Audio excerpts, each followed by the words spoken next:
kaibig-ibig. Tayo po'y minahal. Tayo po'y kinahabagan. Okay, tingnan po natin ang verse 21 hanggang 23 ng talataan.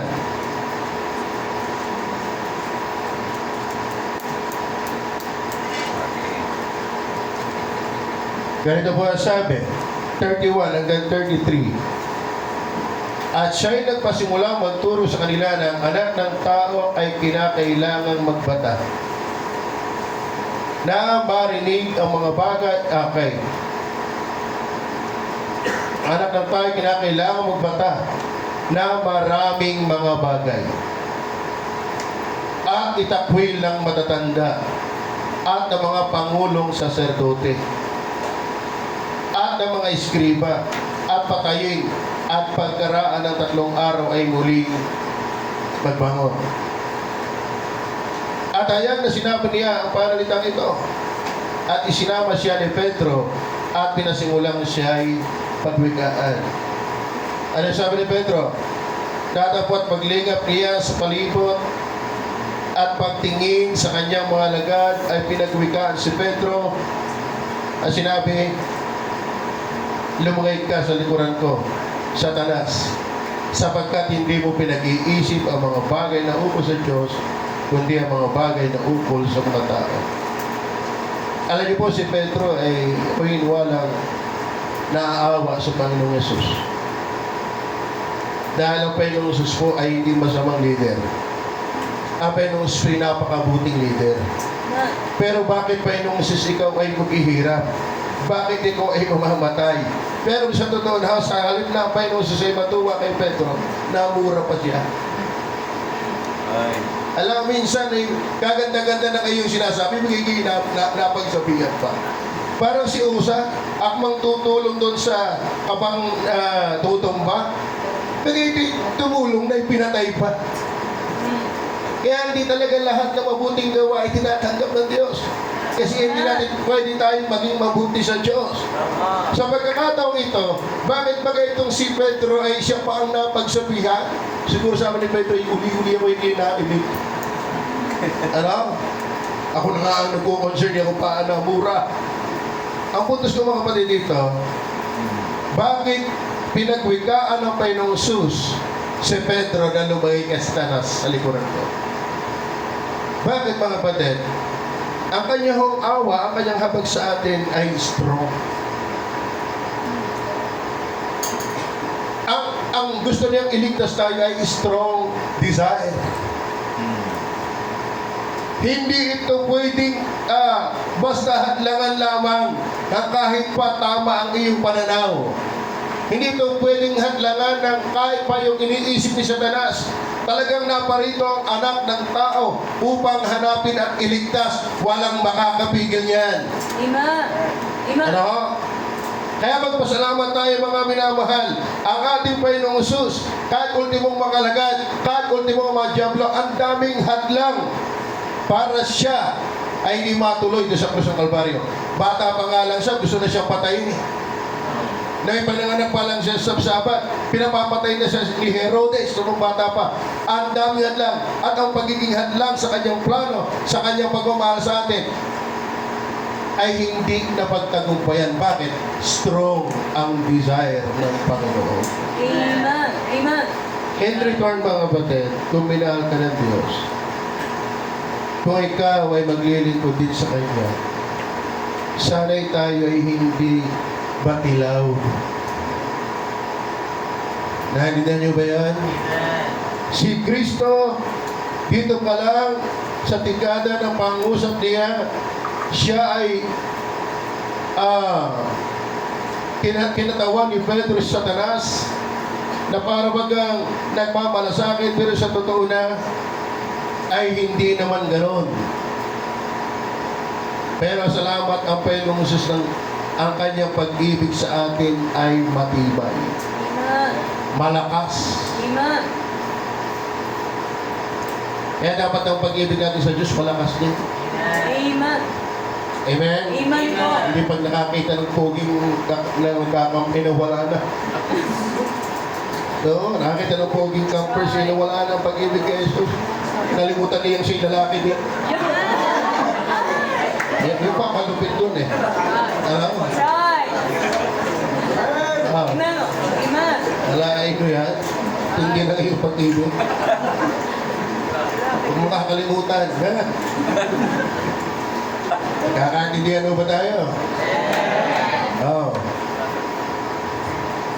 Mga kapatid, ang maganda, ang ating pag-ibig sa Diyos, kung paano tayo minahal ng Diyos ng ganong kamakapangyarihan. Sana ang ating pag-ibig sa Diyos ay ano? Hindi pagmalwan lang. Kaya kay hanga dyan sa pumupunta sa Isla Verde eh. Pinapanood ko lang sa video yan eh. Malabo ko kayo pupunta dyan. Hindi ko pinapangarap na kayo makasama dyan. Sabihin ninyo ako hindi spirituality. Ano nga yun? Sabihin ninyo kung ano ang gusto niyo sabihin. Kasabihin niyo ako hindi ligtas. Walang problema. Wala akong pumunta dyan. Pero bakit ang mga hindi gano'n? Amen. Nagsasakripisyon gano'n. Hindi nakahadlangan ng laki ng alon. Hindi nakahadlangan ng mga maraming pangailangan. Ako iniwala, pambira, hindi ko may larawan yung hirap doon. Amen. Pero di sila namimili doon. Hanggang meron doon. Ako iniwala yung pag-ibig ng Diyos ang pumipili. Kasi very powerful ang love. Ano ha? Kapag, alam niyo, tayo minahal ng Diyos at nang tayo mahalay ng Diyos, walang nakapigil. Sana, mga kapatid, kung tawagin ka ng Panginoon, walang makapigil din sa iyo. Amen? Amen. Anumang pagsubok, anumang mga challenges, anumang pong mga kahirapan, mga kabataan, lalo naman, huwag kang mahahadlangan sana ng mga computer games. Alam mo kung bakit lusaw na pagmamahal sa Diyos? Dahil ng kabuntuhan. Hindi ako naniniwala na magiging mananatili pang strong ang pag-ibig mo sa Diyos. Nababad ka na sa Mobile Legend. Amen. Nababad ka sa Dota. That's right. Amen. Ang maganda ay Bota. Lalo tag-ulan, hindi Dota. Walang Kristiyanong mapagmahal at mainit sa Panginoon na ibang sa sanlibutan. Amen. Di ba? Amen. Gayimin na kayo, mamaya ano mo eh. Ano? Right. Huwag na amen. Right. Nakakalungkot yun eh. Inalagaan kayo, bata pa kayo. Amen. Young people pa kayo. College kayo. Tapos magkatrabaho, nasa na kayo? Inga, tayo may magmamahal lang sa Diyos pagka tayo out. Pero si Kristo, alam niya kanyang titiisin. Pinakita niyo, sabi niya ng verse 31, at siya'y nagpasimulang magturo sa kanila na ang anak ng tayo kinakailangan magbata, hindi mag-relax. Hindi sinabing magre-relax ang Panginoon. Amen. In fact, mga kapatid, doon pala nang iwanan niya ang langit. Siya ay ibinaba sa sabsaban. Siya ay pinanganak sa mahirap na pamilya. Siya ay hindi ipinanganak sa marangyang pamilya. Siya ay karpintero. No maghandog ang kanyang mga magulang ay hindi tupa, hindi turo. Kalapat. Mahirap ang Panginoon Jesus. Doon pala sa kalagayan ng buhay, nagbata na siya. Nagbata na siya. Ano pa sabi? Kinakailangan magbata ng maraming mga bagay. Tayo ay kaunti pala tinitis ay angal na. Ito'y maraming mga bagay. At itakwil ng matatanda at ng mga pangulong sardote at ng mga eskriba at patayin. Tayo, nakikinig pala ng preaching, papatayin na. Tama ba? Samantala mga kapatid, alam na alam, klaro kay Kristo. Kaya kasabi niya, naparito ang anak ng tao. Alam niya, klaro ang kanyang mission. Upang hanapin at iligtas ang nawala. At naawa itong si Pedro, Panginoon, paano na kami kung hindi mamamatay? Nasa na swerte. Nasa na yung mga tinapay, nasa yung mga himala. Paano na? Kaya nga nung si Kristo yung matay, nag-backslide na eh, mga malakaya, na malakaya na ulit. Kaya nagkaroon sila ng dakilang comfort nung si Kristo yung nagbago mag-ulit. Amen. But my dear brethren, sana meron din tayong strong love sa Panginoon. Amen? Halagang, Panginoon, come what may. Bumagyo man. Umulan man. Kaya mga kapatid, mga kabataan, kung mahal nyo talaga ang Panginoon, lagi kayong sisimba. Wala nga lang sa inyong pagsimba. Magbibigay din kayo ng inyong tithes. Galing na galing nyo sa math, ang 10% di makwenta. Tama ba? Maglingkod kayo sa Panginoon. Ang Panginoon ay hindi uurong para sa atin. Huwag tayong uurong para sa Kanya. Amen. Kayong mga nasa full time na. Sige, tuloy ang yuryur. Amen. Tuloy ang gaor. Hindi ka pababayaan ng Panginoon. Nasukto lang mamatay ka. Si Kristo ngayon namatay para sa atin. Amen. Bigay kayo takot at takot. Mas matakot kang mabuhay.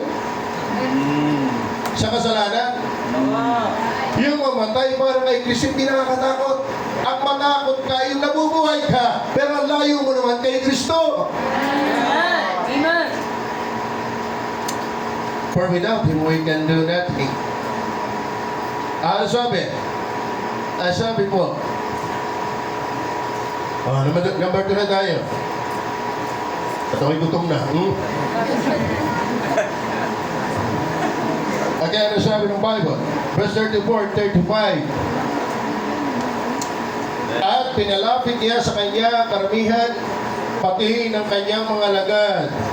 At sa kanya ay sinabi, kung ang sino mang tayo umibig, sumunod sa akin, talagang may desire din, sana lang ay strong. Ay tumanggi sa kanyang sarili. At pasalin ang cross, kanyang cross at sumunod sa akin. Sapagkat ang sino mag-ibig iligtas sa kanyang buhay, ay mawawala nito at ang kanyang, at sino ang mawalan ng kanyang buhay dahil sa akin at sa Ebanghelyo ay maliligtas yun. Not only when Christ loved us, ito ay strong desire. Kundi ito mga kapatid ay self-denial.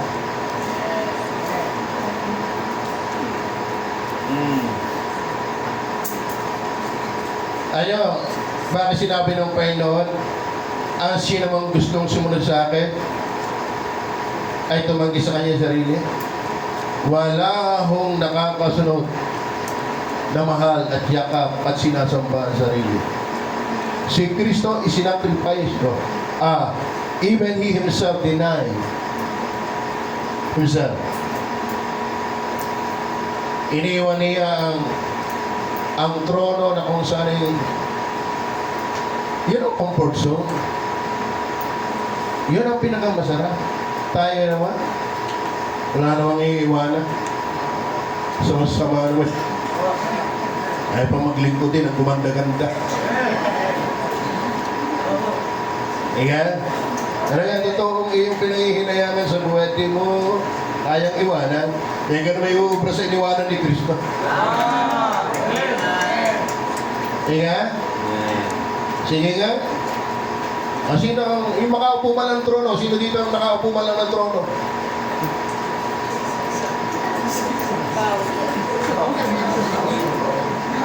Sino dito yung pinaglilingkuran ng anghel? Kahit yung malaang polen. Ha? Sino dito yung talaga binubuhat ka ng demonyo sa pagsamba sa'yo? Wala ka naman eh. Totoo yung pagmamalaki. Bigay dito totoo. Hindi mo nga alam na ikaw yung naganda at nagaling na pa yung pinaglilingkod sa Diyos. Hindi ka? Amen po.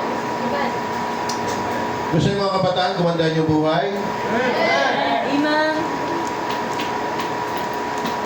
Give yourself to Jesus. Sabi ng Bible, ako ang ilaw ng sanglibutan. At sino mang sumusunod sa akin ay nilalakad sa kadiliman. Ay, ito na. Nung una-una eh. O hindi na ako pagsuot ng garnet. Nang unang game sa Vergara, pahabaan ng pantalon, ako panalo. Bakit? Sadya akong tinatago pa ako. Lampas sa talampakan ko. Bakit? Wala akong sapatos eh. Hindi ako panalo. Butas lagi ang braso. Bakit? Walang damit eh. Nung ako'y mag-full time sa Good Shepherd eh, tanda akong aking damit ay 2 polo at 1 pantalong mao. Kaya nga aking hindi na ako pumasok ng kwarto, doon lang ako sa may drawer, nandun ang aking damit ah. Pero napasama ba ng sumunod at ibigay ang buhay sa Diyos?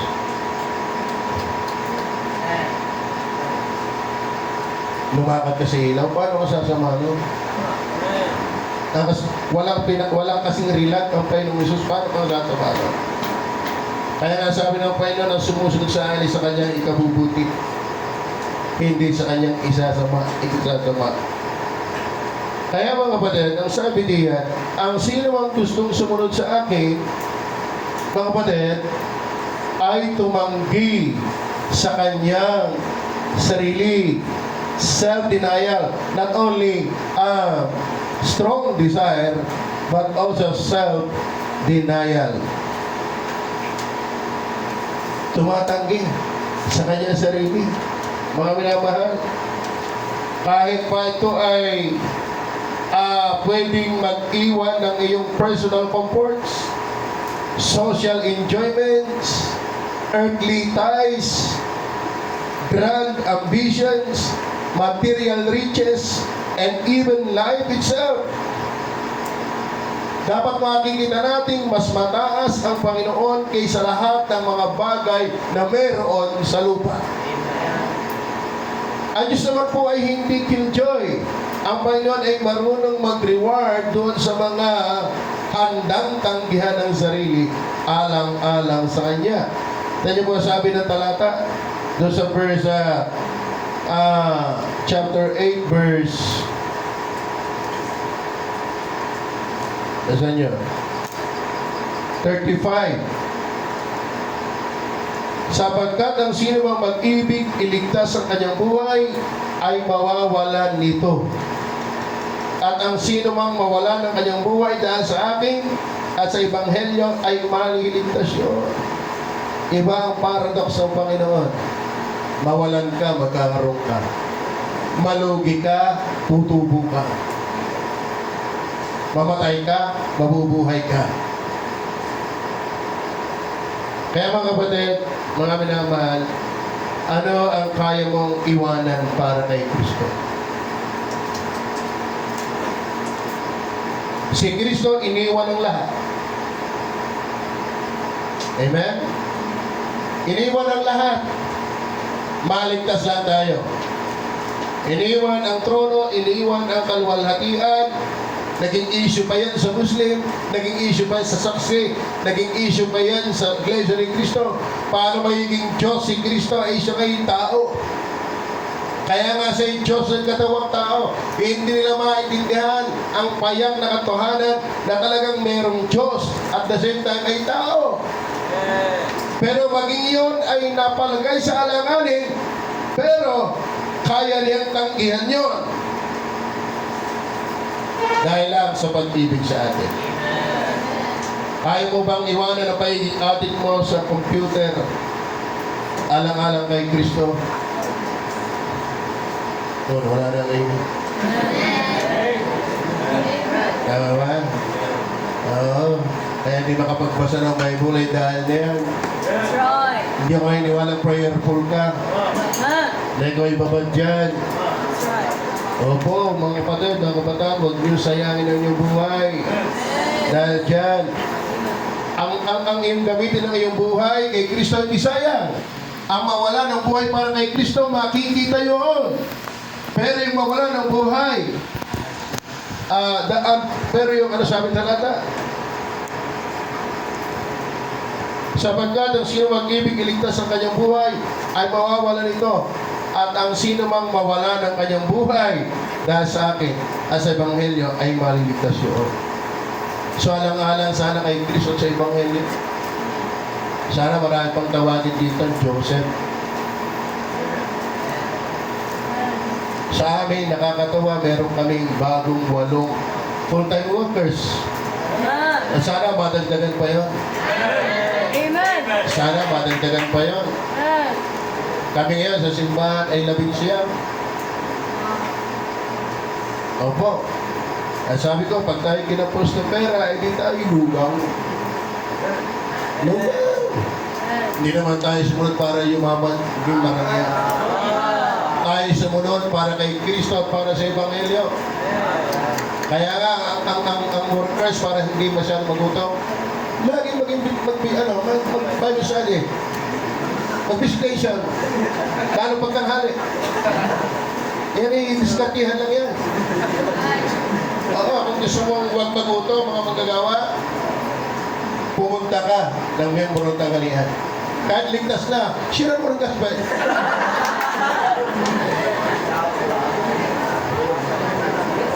Ano?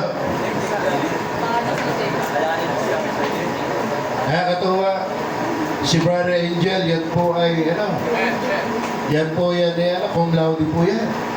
Ako, kumalawlaw lang. Yan po ay matalino, pero yan po ay dapat kumikita din ng malaki sa ibang paaralan.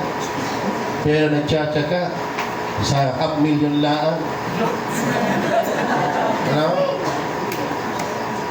Kaya ang mga ito inainig ang kanilang buhay.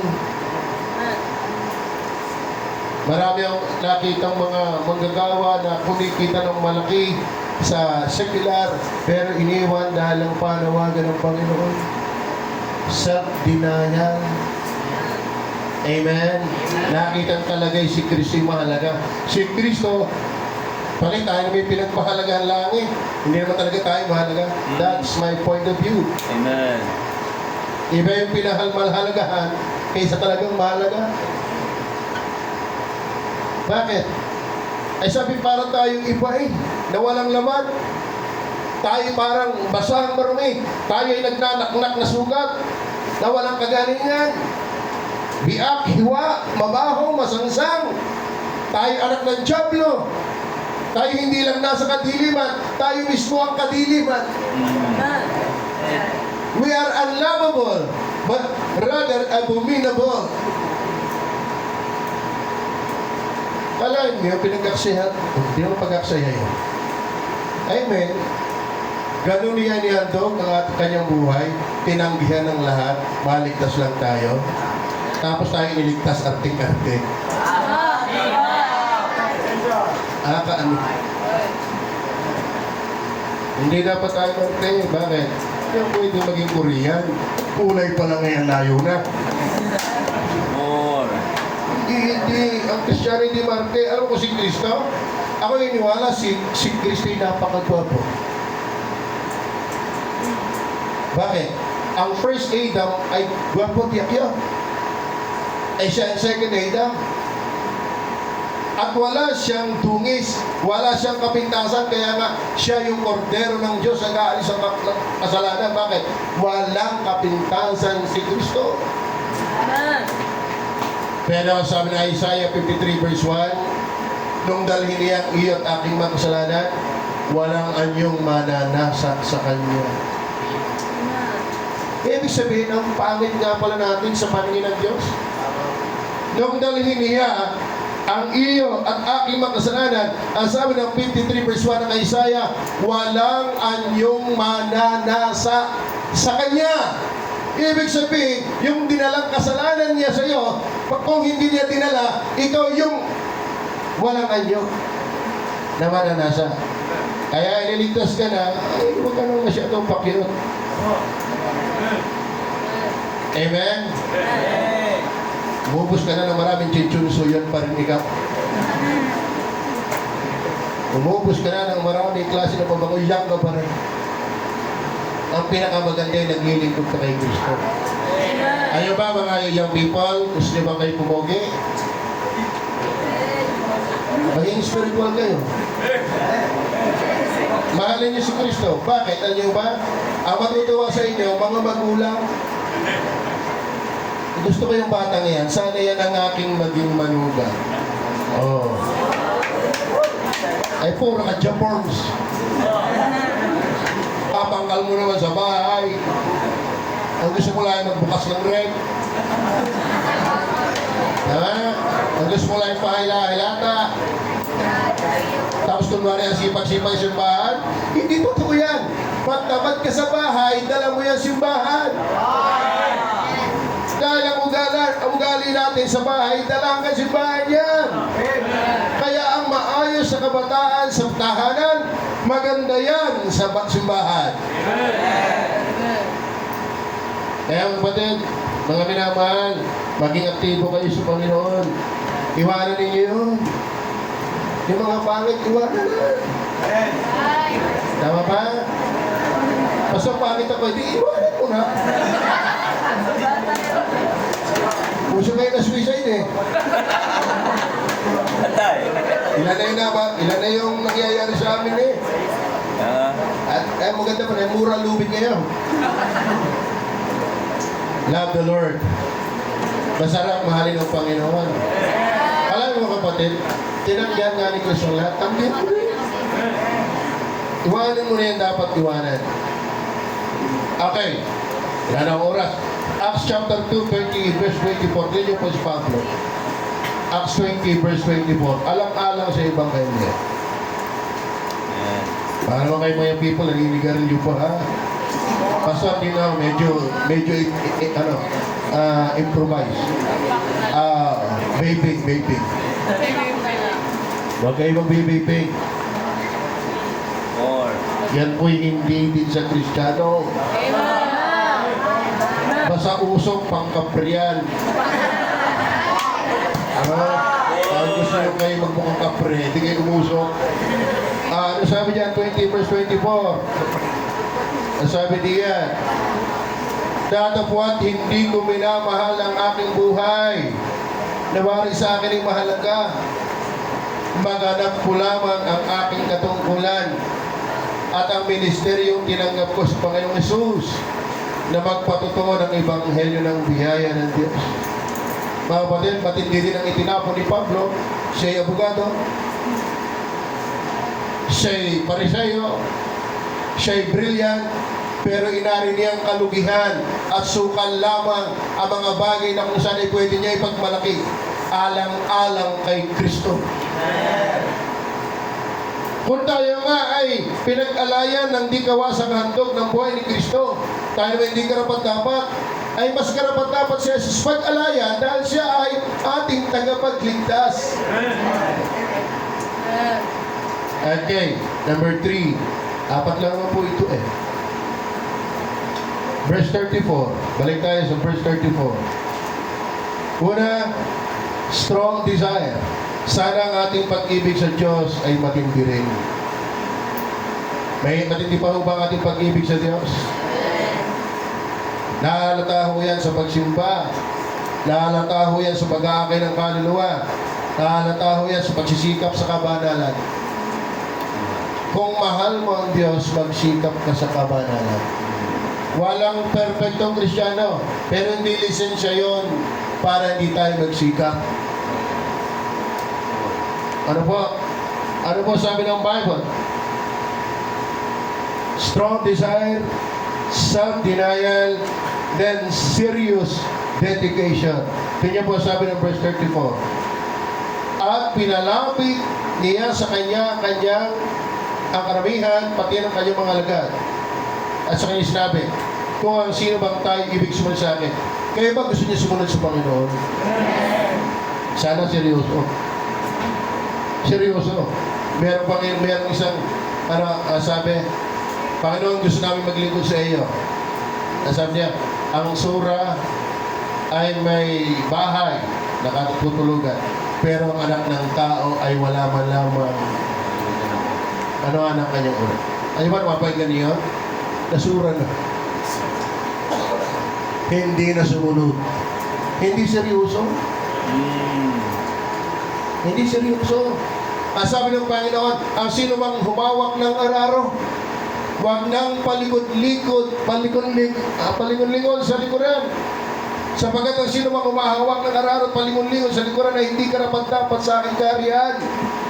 Kapag ikaw ay nagpasya na, hanggang kamatayan na. Kaya ngayon, bihira na din yung natagal na pag-aasawa eh. Bakit?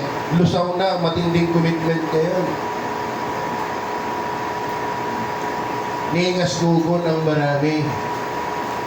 Kaya lang ang masaya pag may outing. Kaya lang aawi sa choir, anniversary.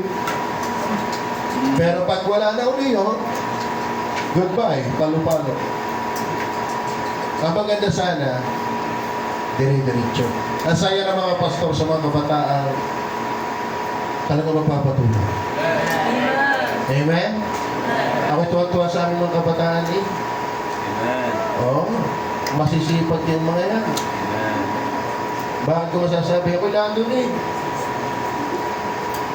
Hindi man naalis ang mga yan, hindi nagpapaalam sa akin. Naninibago nga ako eh, wala naman dati naman ano, ngayon puro nagpapalawa na.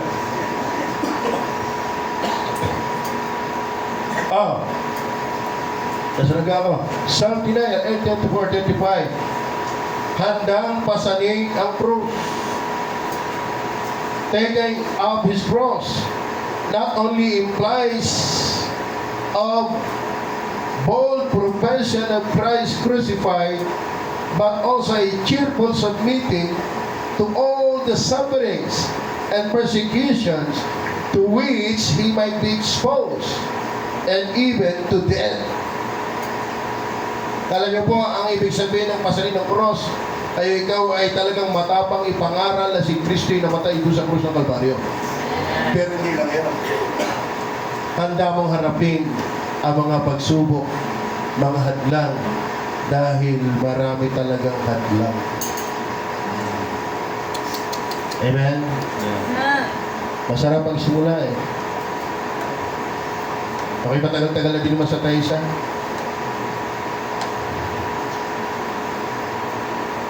Imagine, 3 taon walang kasama kung dito ko at aas. Binagyo, walang paglutuan, tanggal ang bubong, nahulog yung bungang mangga. Yun, almusal, tanghalian, hapunan. Kung walang dumating na membro, kinabukasan, yun uli. Kaya naman kayo umuto, amoy mangga. Bakit? Ay maghapong pagkain eh.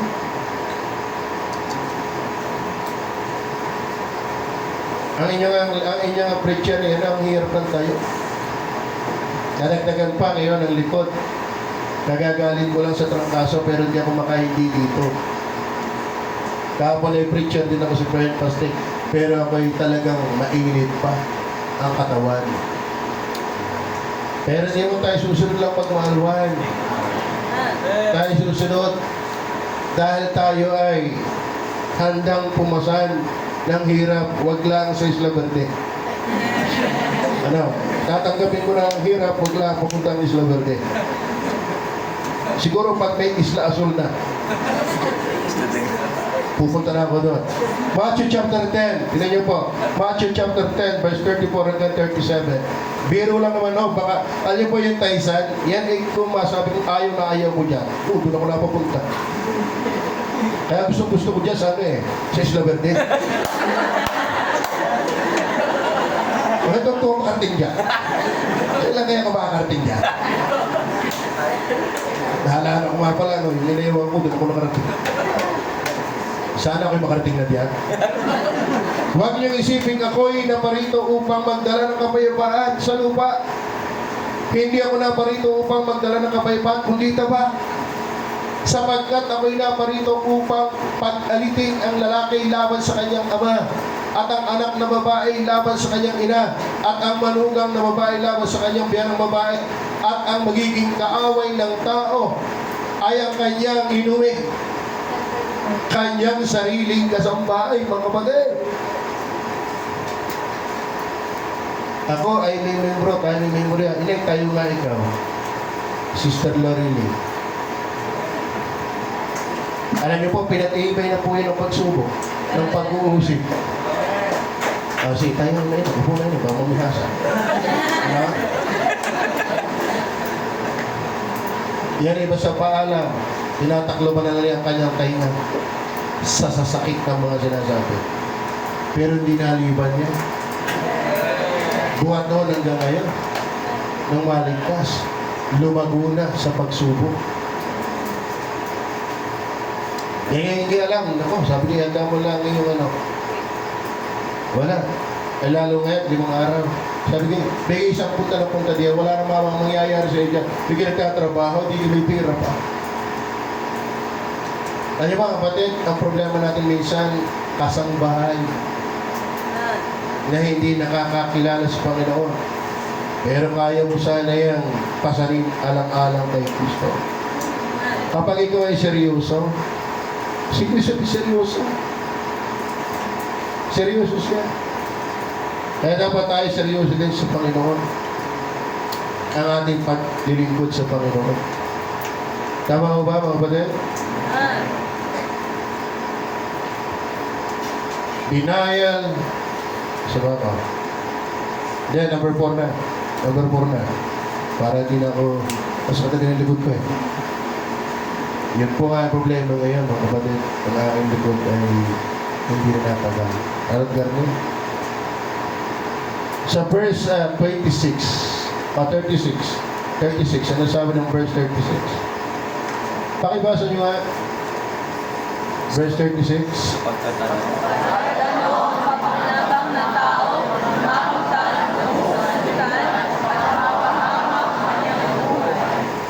Okay. Verse 33. Ano sabi ng verse 33? Datapwat paglingap niya sa palibot at pagtingin sa kanyang mga alagad ay pinagwikaan si Pedro at sinabi, lumagay ka sa likuran ko. Sa danas. Ganyan. Sapagkat hindi mo pinag-iisip ang mga bagay na ukol sa Diyos, kundi ang mga bagay na ukol sa mga tao. Kapag, mga batid, nung tayo mahal ni Kristo, ang tinignan lang talaga niya ay tayo ay maligtas. Sinuong niya ang mabigat na Kalbaryo. Akala mo doon sa halamanan ng Eden, mga minamahal, siya ay nanalangin ang kanyang pawis ay parang tagaktak ng dugo. At sabi niya, kung maaari ay ipigilan mo ito, pero wag ang aking kundi ang kalooban. Bilang tao siya, talagang daman niya ang bigat no? Hindi biro yun. Dahil gusto lang talaga niya tayo maligtas. Tama ba? Dahil sa nakatingin siya sa resulta, nakatingin na siya sa mangyayari, sa kanyang ginagawa, natiis niya yun. Nakikita niya yung ganda, ang galak na magiging bunga ng kanyang sakripisyo. Nakasingle ang kanyang dream. Mga kapatid, sana tayo hindi sa lupa lang lagi nakatingin. Si Satanas yun eh. Ang iniisip lang ay mga bagay ng lupa. Pero si Kristo, ang tinignan niya ay ang dulo ng kanyang paghihirap. Maraming kaluluwa maliligtas. Ikaw na yon at ako.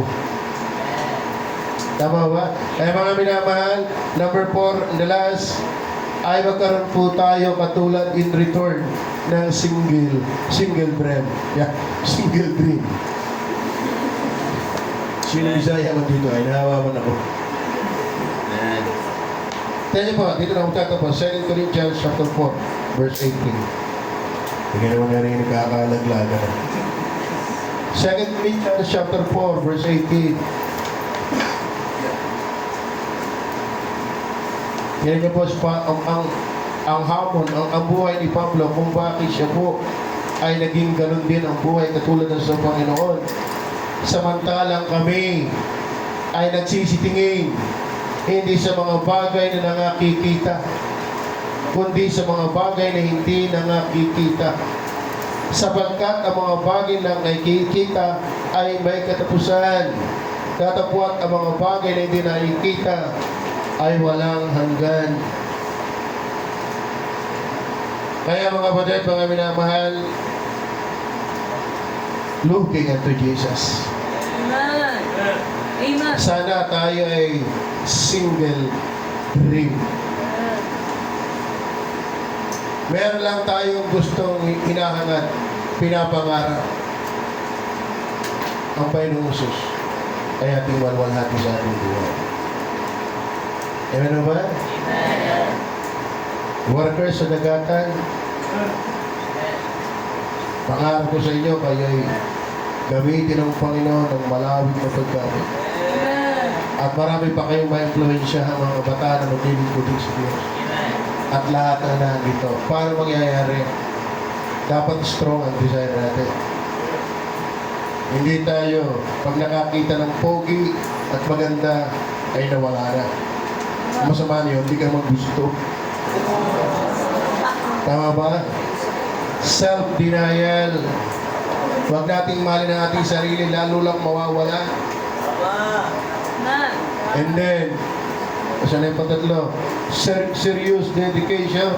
Mga kapatid, kahit maawayin kayo ng iyong tatay at ng iyong inay, tuloy lang. Amen. Tuloy lang. Sakto lang kayo, patayin na yan. O di pala right? Di ka? Sa totoo na yung sabi ni Pablo yan eh, dalawa ang gusto ko.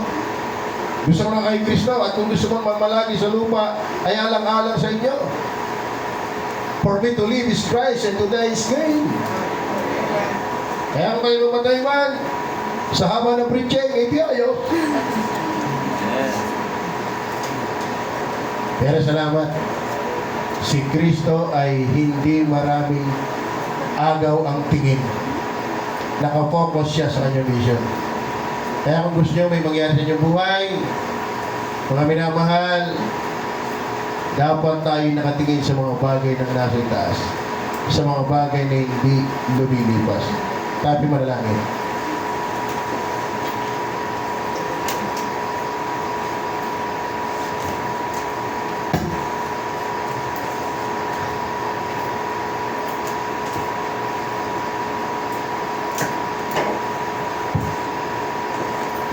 Manalangin po tayo. Panginoon Diyos, Dalangin, salamat po na marami sa inyo. Dahil ang iyong kahabagan, Panginoon, ay ikaw ay matindi ang iyong pagnanasa, ang iyong pagtanggi sa sarili, ang kaseryosohan ng iyong dedikasyon. At ikaw ay Panginoon ay may isa lang tinitingnan yung resulta ng iyong gagawin sa Kalbaryo. At hinahamon mo kami in return sa gano'n. Sana kami mayroon din strong desire sa iyo na kami handang mag-deny ng aming sarili, magsakripisyo, magpagamit.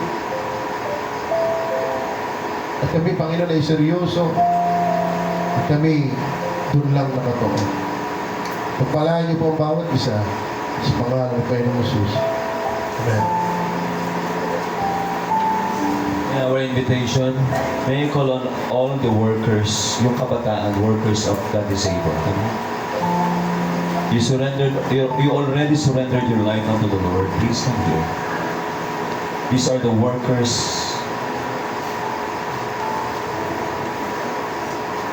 Mga kabataan na dati ang pangarap ay ang mundo, pero piniling tanggihan ng sarili, tanggihan ng mundo, at paglingkuran ng Panginoon Jesucristo. And I do believe in heaven, they will enjoy that white stone. We close our eyes, bow our head. Diyan lang kayo, workers. I will not make a very long invitation. The message is clear. You have seen the strong desire of Christ. Walang nagpapigil nung kanyang mahalin ka. Dininay niya ang kanyang sarili nang ikaw ay kanyang iligtas. He has a strong dedication to the point even though alam niya ang haharapin niya na siya'y papatayin. Nagtuloy siya sa krus ng Kalbaryo. iisa ang kanyang pangarap. Ibigay ang buhay para sa iyo at para sa akin. The same thing ang hinahanap ng Diyos sa iyo. Strong desire, self-denial, serious dedication, single dream. Is that your prayer? You want to give your life to the Lord, kagaya ng mga manggagawang ito. Ngayong gabi, malinaw sa iyo ang pangungusap ng Diyos, and that is the decision na inilalagay ng Diyos sa iyo. If you have that prayer, you can show up yourself. Go to the altar, you kneel down, and you pray. Make a prayer. Make a commitment. Make yourself dedicated unto this purpose. Come in. I don't need to shout. I don't need to cry. Even though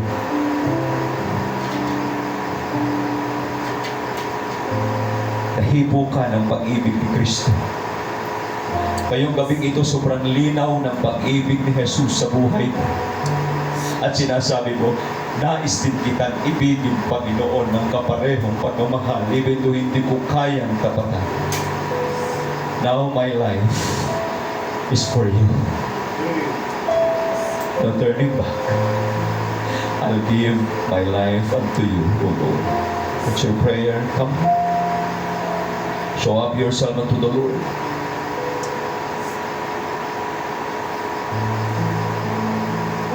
Dito tayo. So na. I invite you. Iluhod nyo ang inyong sarili. Ask the Lord. Sige.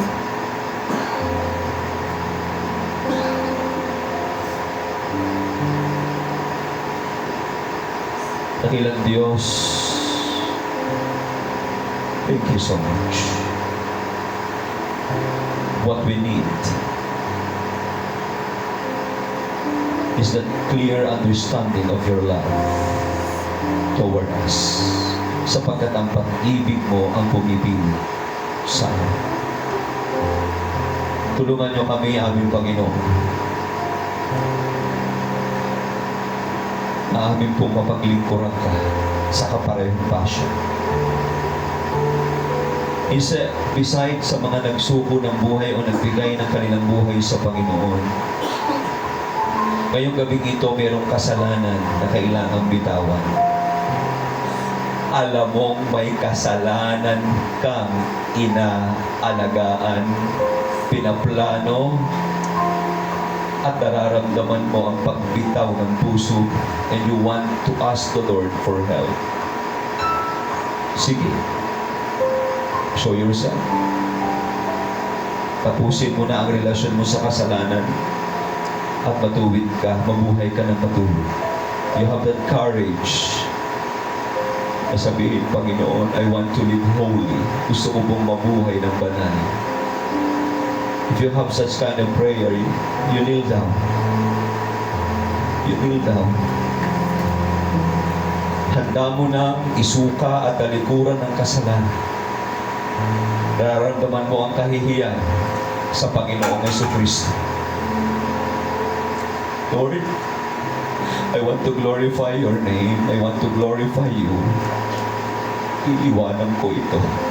Walang nakakaalam ng ginagawa ko at iniisip ko. Pero ngayon, ayaw ko na pong itagog, magsinungaling at mabuhay sa kasinungalingan. Lord, I want to live a holy life. Kita ko ang pag-ibig mo. If that is your prayer, go. Pastor Panelo, may I ask you, are you here?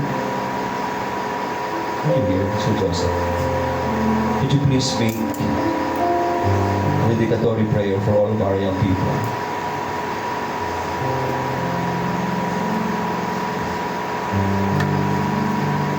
Namin. Ama naming Diyos, Panginoon, tunay o Diyos na kami po ay hindi karapat-dapat. sa inyong biyaya sa amin. O Panginoon, kahit po yung tumawag sa inyo, hindi mo namin ito kayang gawin. Dahil sa inyong harapan, kabanal-banalang trono ng biyaya, kami, Panginoon, ay hindi man lamang makapagtingala ng aming mga ulo. Kaya nga po kami nakayukod, nakatungo, dahil kayo po, O Diyos, ay banal. Ngunit salamat, Panginoon, tunay na kayo ang umabot sa amin, hindi kami ang humanap sa inyo. Kayo ang nagpakababa upang kami ay abutin. O Panginoon, nakakahiyang sabihin na kayo pa na aming pinagkasalahan ang siyang nagpakababa para lang kami hanapin. O Diyos, salamat po. At ngayon pong gabing ito, Panginoon, kami po ngayon ay sama-sama na dumadalangin sa inyo. Nanawa kung papaano na kayo ay nagbigay ng buhay para sa amin. Nawa ang iisang buhay na ito na sabi nga po walang kabuluhang buhay ay aming ibigay sa inyo. At tunay, Panginoon, malalim ang kahulugan ng pagbibigay ng buhay. Hindi lamang masabi na ibinigay ko ang buhay na kapag nandyan na ang tukso, ay wala na. Binabawi na yung buhay. Pag nahihirapan na, binabawi na yung binibigay na buhay. O Panginoon Diyos, kayo po'y karapat-dapat na paglaanan ng aming buhay, sukdulan ng aming katawang ito, ay ihain namin sa inyo na isang haing buhay, banal, kaaya-aya, na siyang aming katampatang pagsamba. Lord, sukdulang aming buhay na ito ay maubos para sa inyo. Hindi ho namin kayang tumbasan ang ginawa niyo para sa amin. Kaya Panginoon, sa oras pong ito, kaming lahat po ay dumadalangin na nawa inyo pong bigyan kami ng puso na kumikilala sa napakadakilang biyaya na ito na ginawa niyo sa amin. Binigay po niyo ang inyong bugtong na anak, ang Panginoong Jesucristo. Nagtiis, nagbata ng maraming hirap, itinakwil ng mga matatanda, ng mga eskriba, pinatay doon sa krus ng Kalbaryo, O Panginoon. Maraming salamat po sa inyong biyayang ito sa amin. At sa oras pong ito, Panginoon, tulungan niyo kami ng aming buhay na ito ay tunay na aming maibigay at maibalik para sa inyo. Ang layunin ninyo sa aming buhay ay mangyari. Pagpalain niyo po ang aming mga kapatid na ito na lumapit sa inyo, dumulog, nagpasya. O Diyos, patuloy na kayo ang magpahinog ng aming puso. Ano man po ang kanilang mga ipinasya, Panginoon, o Diyos, kayo po ang siya nangungusap sa bawat isa. Purihin po kayo, O Diyos. Salamat din po sa mga kapatid na nakapagbigay na ng buhay. Nawa, Panginoon, patuloy na ang buhay na ito ay yumabong para sa inyong kapurihan. At huwag kaming mananawa, kahit na marami pa ang mga bagay na kailangan po namin ganapin, O Diyos, nawa ang tuwa, tamis ng aming puso na kayo ay paglingkuran ay huwag pong mawala. Salamat po, Panginoon. Tunay na sa inyo lamang kami nananangan. Purihin po kayo. Binabalik po namin ang lahat sa inyo, Diyos. Sa dakilang pangalan po ng Panginoon Jesucristo. Amen. Amen.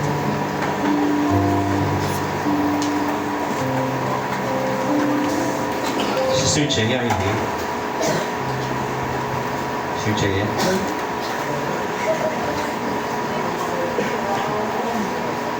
Where are you, Sister Chea? Where's certificate? Okay, so salamat sa inyo, mga manggagawa ng kawanan. Nahahawa ko sa inyo. So, bago natin palayasin ang mabuting pastor, pahagin natin. So, Pastor Dan, Pastor Joseph, salamat po. Certificate of Recognition is given to Pastor Rosello Comia in deepest gratitude and sincere appreciation for sharing wonderful thoughts and giving inspiration as guest speaker during the Youth Camp 2024 with the theme, The Mystery of the White Stone, Revelation 2:17. Given on this second day of July 2024 at the Shepherd Baptist Campsite, San Isidro, Tainsan, Batangas.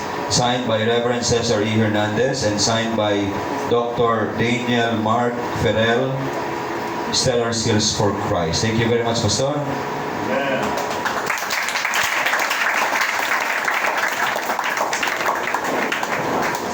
Wala ako pa.